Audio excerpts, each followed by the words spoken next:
ചിരിക്കുന്നു.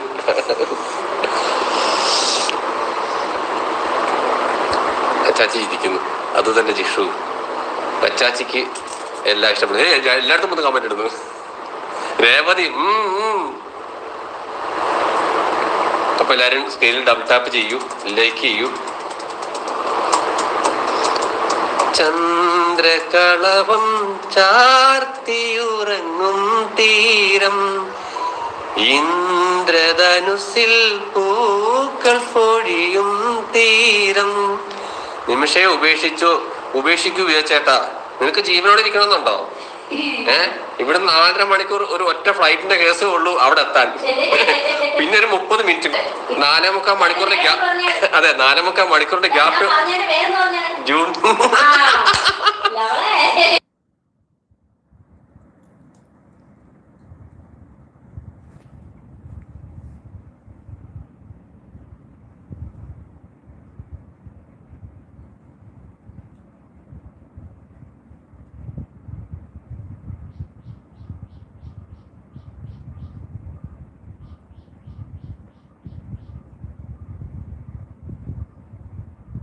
And with him go the thoughts of all those in the Roman Catholic Church and the world who respected his example.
Grazie, Francesco. Adios, Padre. Before more than 250,000 people in St. Peter's Square and beyond, beneath sunlit blue skies, beside leaders, kings, queens, presidents, prime ministers, sheikhs and ambassadors, the cardinals, clad in their chasubles of scarlet, the clergy who called Pope Francis their father, celebrating the life of a man who championed the people, the poor, those at the periphery, now returned to the heart of the Catholic Church, St. Peter's Basilica, before a procession through the streets of Rome, passing the Roman Colosseum towards the Papal Basilica, beloved by this Pope, Santa Maria Maggiore. A tomb of Ligurian marble made from the land of his grandfather, an emigrant to Argentina, the place Pope Francis used to call home. His 12-year papacy challenged many in the church.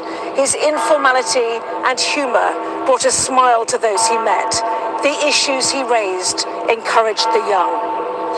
Amidst his lasting message of reconciliation and peace, his horror of war, a painful and tragic defeat for everyone, we heard today.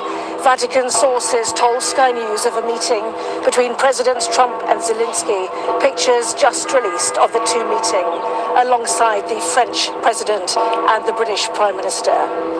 Ukraine and the war in Gaza very much dominating the foreign focus of this Pope's final years.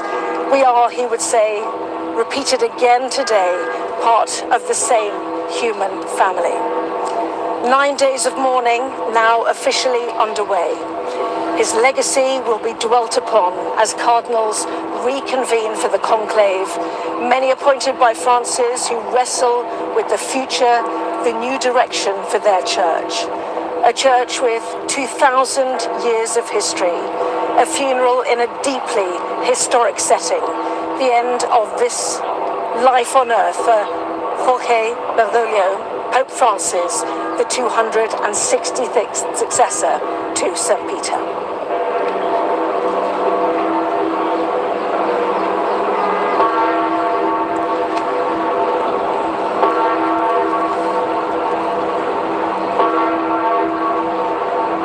The crowds enduring the sun.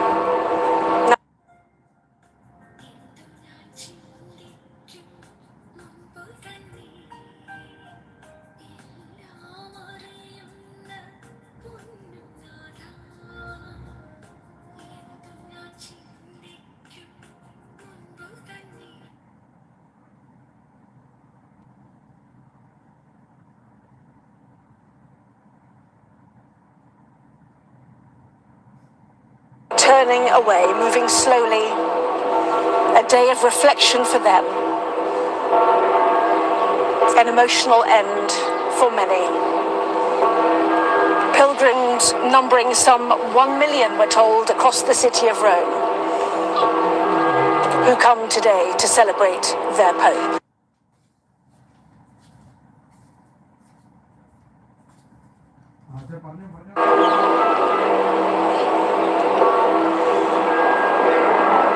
Alistair Bruce alongside me here, a quite beautiful service.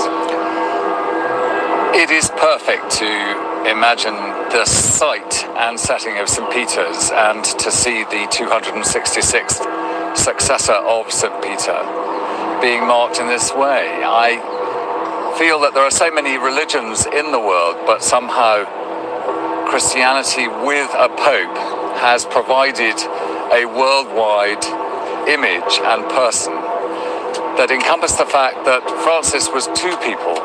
He was himself, and he was also this continuity, this link with the past and eternity.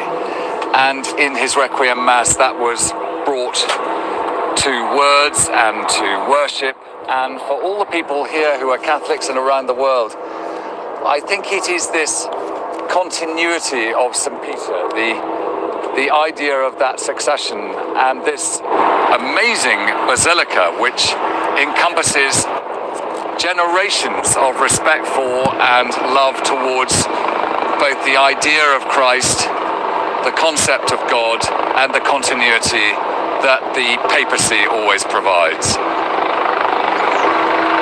We hear the helicopters in the sky. We know it will be filmed from above. We see two of them as they make their way towards the basilica that was truly beloved of Pope Francis. Why so? Because at the Basilica Santa Maria Maggiore, he used to go and worship at an icon that had been given to the Pope in the year 593 and came to represent the life of this city and the concept of the Christianity within the Virgin Mary as she is depicted. And it was because of his adoration and respect for the fact that it was seen as an icon that represented the health and well-being of the city. And of course his pontificate covered the period of the virus, the dreaded virus, and he took it and held it above the people again as a sign of encouragement. And he adored, in that religious sense, the idea of what the icon and what Mary, the mother of Jesus Christ, the Virgin Mary, represented. And that is why he used to go to Santa Maria Maggiore before all his major visits, and when he returned, and when he came out of hospital. And there the great Pope Mobile that we saw him in so recently at Easter has been converted to carry him again with the cardinals on that journey. And this so significant for Pope Francis, who wanted to be amidst the people, allowing so many more to come out of their apartments onto the streets of Rome, passing those famous landmarks to say farewell.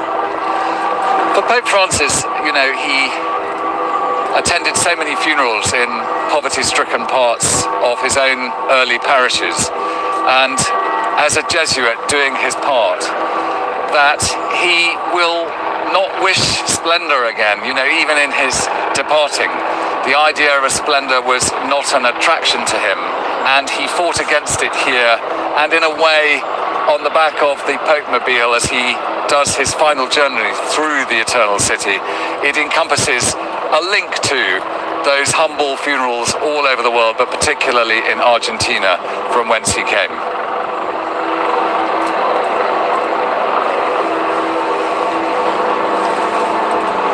And there the silent witness, that great obelisk at the centre of St. Peter's Piazza, which was at the centre of the congregation today and overlooked the funeral mass of Pope Francis. It was present in the ancient Roman circus where St. Peter was brought to be crucified upside down, known as the silent witness because it witnessed that confession, that martyrdom, back in the time just after Christ died. And so continuing again this extraordinary idea that exists here in Rome, in the Vatican State, of continuity for the Roman Catholic faith from the beginning of Christ's mission on earth to today.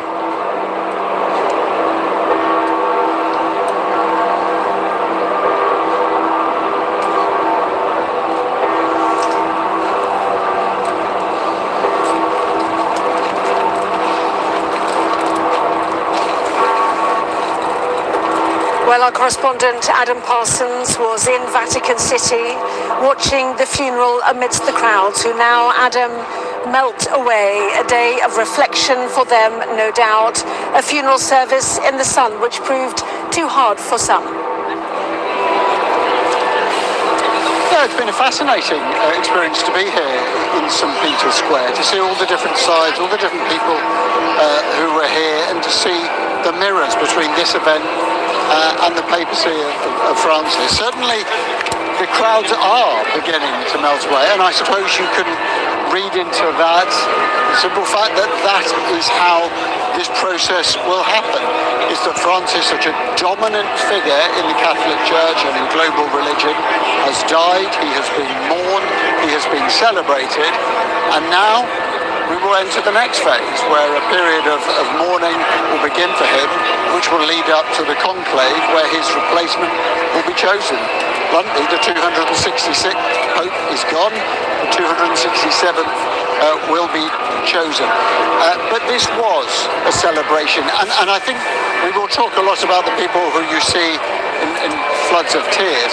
But actually, I would say from my experience, they were outnumbered by people who were enjoying the service, enjoying the memory of the Pope, and many around us, teenagers, who would barely probably have remembered when Pope Francis was elected into that position over a decade ago, and yet who were listening and who soaked up a service that, to me, really was a terrific reflection of Pope Francis, because it was framed by those familiar, centuries-old, immovable, unchangeable Catholic traditions.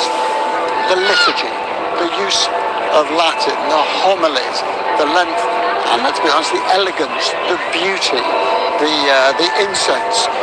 It really threw you back to so many other of these funerals. And yet at the same time, this was different.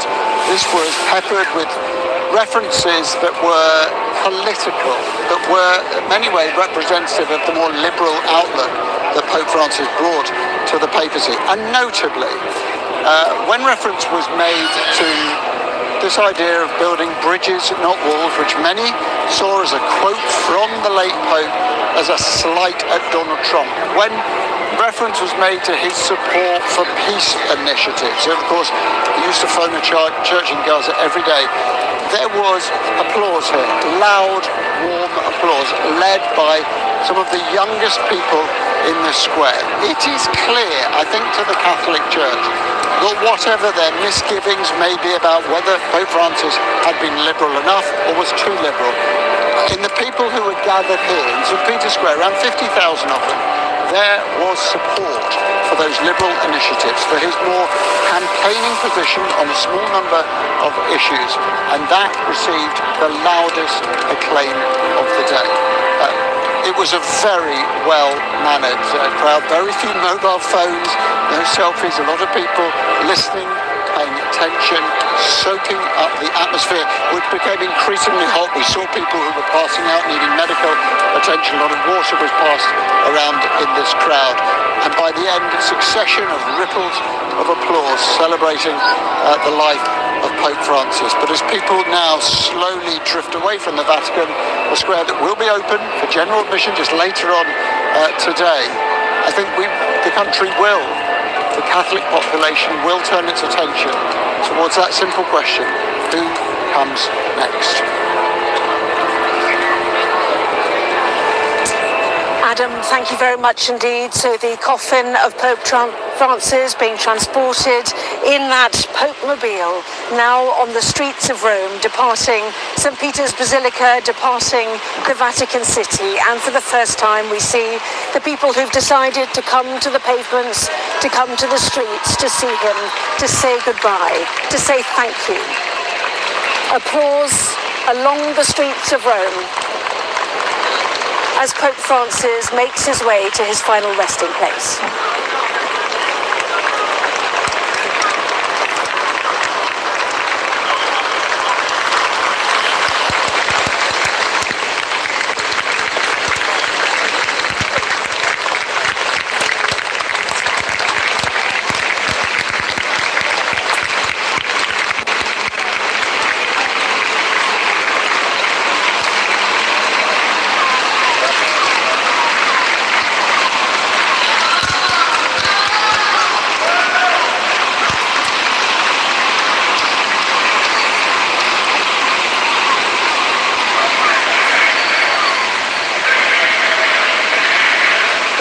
Promised that the whole route will be barricaded for security reasons, but this really was Pope Francis returning to the people.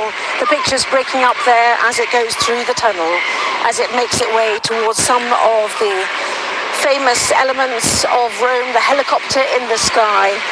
The Roman Colosseum was a particular request from Pope Francis on his way to the Papal Basilica, where he has chosen to be buried, Santa Maria Maggiore.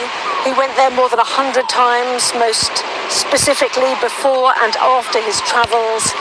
And the travels were unusual. The first to visit Iraq, Abu Dhabi. The hope was that he would return at some point to Argentina. He was not well enough to do that recently. So let's bring in now Augusto Sampini Davis, Argentine priest from the Diocese of Buenos Aires, former secretary of the Vatican Dicastery and advisor to the Catholic charity CAFOD. You're watching these pictures, you've no doubt watched the service. Your thoughts and reflections on what you've seen from the Vatican today. Good morning, thanks Anna. And I think that it's worth, perhaps it's worth remembering that the Pope was from the peripheries, starting from Argentina, as you mentioned, but also from and for the poor, the marginalized, migrants and refugees, social movements, the sick, you name it. I mean, he was from them and for them, and also from and for the people and the peoples, and that's why he was promoting a culture of dialogue and inclusion, and also from and for the planet, or what we call the common home. I think that's 3P, peripheries, peoples, and planet, for the common home, provide three main characteristics of the Pope that perhaps we should honor today. And also maybe, as we saw the funeral, a 4P I would add, that is, he was a Pope who started lots of processes of change, but some of them were very radical, and both inside the church and maybe helping outside the church. And those processes of change, as we can see, some of them needs a further push from us to keep his legacy alive, such as the change for the caring of the common home, that we heard beautiful words and a beautiful ceremony.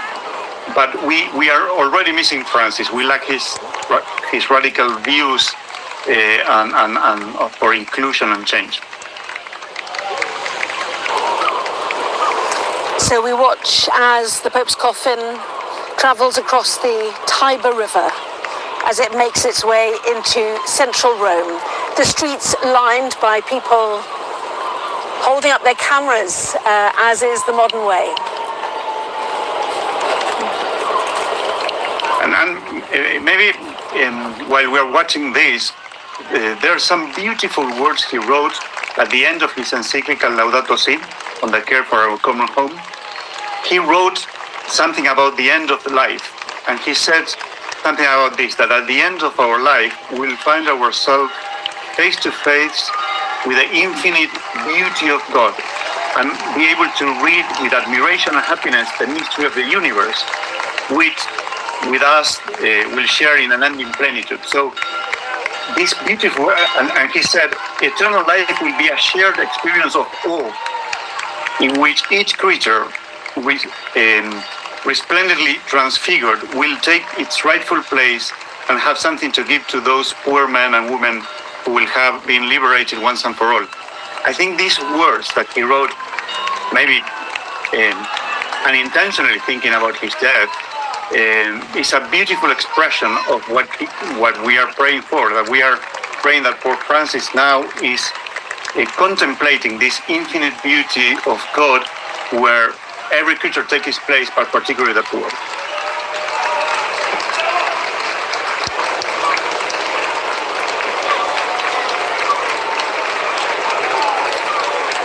Well, he was a Pope of firsts, was he not? The first Jesuit, the first from Latin America.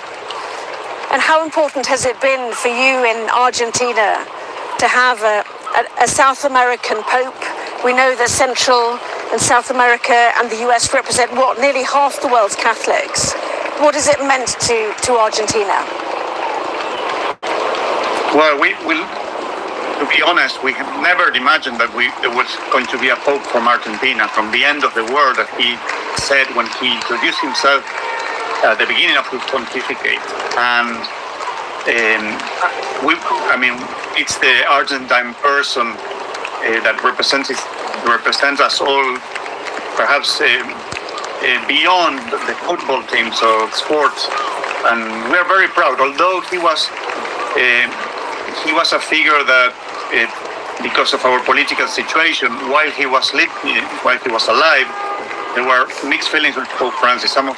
Most of the half of the country loved him, and the other half were a bit adamant. But now that he's dead, everybody is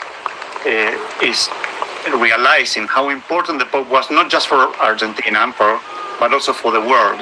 The repercussion of and the effect of what Pope Francis' effect in the world, it's amazing. And I think all Argentinians now are mourning him, and including the people who were talking against him and who didn't exactly coincide with his views. But now we are all realizing that his contribution to the world is far beyond Argentina. He was really a Pope for the world, particularly for all the disadvantages all around the planet. Here in Argentina, I can tell you, and with the 3 Ps. Yes, go ahead. Yes, apologies. I was just going to say, you mentioned your 3 Ps: peripheries, people, and the planet. What would it meant to him to have all those people out lining the streets of Rome as that Pope-mobile passes by? I think it's absolutely beautiful. This is, I think the liturgy, although it was a beautiful liturgy and quite simple for Roman standards, particularly the coffin, very simple. But I was missing a little bit the presence, or at least at the first row, the presence of all the people he included as people of the church. For example, indigenous people. I didn't see any representative of indigenous people or representative of young people or the women that he appointed as very high officials in the Vatican. I would have put them at the front alongside the priests. But I think now the Pope, the coffin, while it's taken the coffin through Rome, we can see all the gratitude and the cheers, and I think this is what he deserves, to be even in death, to be cheered and to be among his people. That was what he wanted, not to be one for them, but within them. Augusto Zampini Davis joining us there from Buenos Aires. We appreciate your time as we listen, Alistair Breeze, to the applause through the streets of Rome. It's such a respectful and gentle way in which people like to connect with a moment, and we felt it in the Mass too, and it's just natural, and he is among people who have felt led by him in whatever way they saw his leadership offering, and he's leaving now at the end of a life of service which was so beautifully described by one in Argentina who knows exactly from whence Pope Francis came. And the route heading towards a major crossroads in Rome, the Piazza Venezia, and then heading south east towards the famous Roman Colosseum, another indicator of the history of this day. And a place to which popes regularly come to reflect upon the sacrifice of Christians in a sport of performance that took place in ancient Rome, and much of that reflected on and taken into account as everybody in their own way responding to this moment, some running obviously to keep up, and this amazing yellow tape that they've placed everywhere to stop people parking their cars and to prepare the streets of Rome for this remarkable send-off, this conveying of a pope to a separate place from St. Peter's, which is where so many of them have been laid to rest. But interestingly, St. Peter's was built in the time of Paul V, and Paul V is buried also in St. Maria Maggiore, and right next to the place where Pope Francis will be laid to rest, beside his beloved picture of Mary, the Mother of Christ. And she will undoubtedly, from that ancient icon, look down upon this good and faithful servant.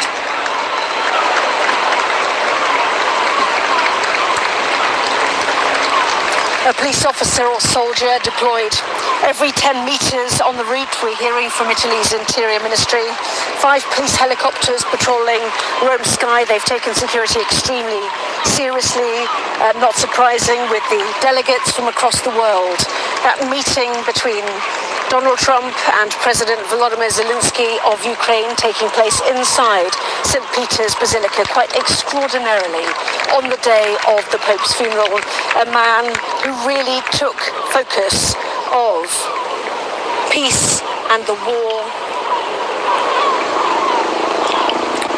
Passing the great memorial to Victor Emmanuel II, who was the focus during the Risorgimento, the reunification of Italy in the 1800s. It's such a massive item at the heart of this great city itself. Almost seems out of place sometimes, with its own altar to the land and to those who gave their lives for that period of reunion of Italy. And I think for Pope Francis, he sought a reunion of the world, and that's how he invested his effort as a religious leader, to try and convince people in the way that at the Mass, the bread and wine, which became the body and blood of Christ and was shared for the last time around Pope Francis, it is the central tenet of the faith that he held and that he has given such an example for as he is conveyed towards the place of his final rest. And the Vatican has said that 40 people holding white roses will form a guard of honour. Well, there we have the unbelievable Colosseum. Anyone who's been to Rome will know it well. Real crowds around the Colosseum.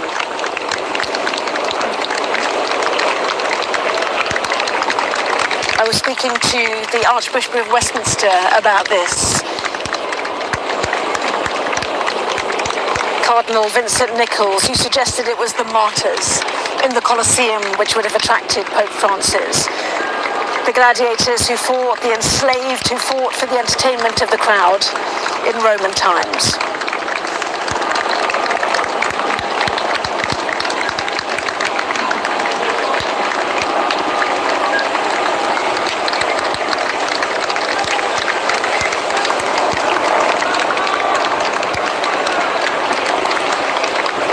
Those taking a high point in the upper arches of the Colosseum, looking down at the crowds, the view of Pope Francis's coffin, sealed only last night in that Pope-mobile, which helped him meet the crowds as he would want to do.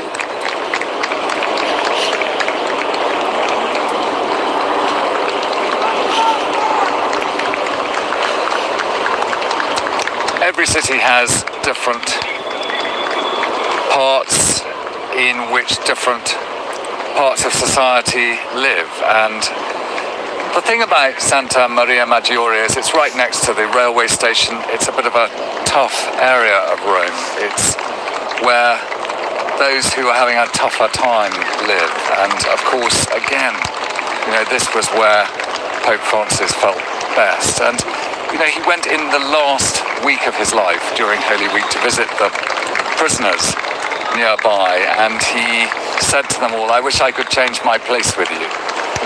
It was just a constant capacity within his heart, bolstered by his faith, to find the most dispossessed and those at the bottom of their life and lift them up and make them understand that in his faith they could find joy and encouragement.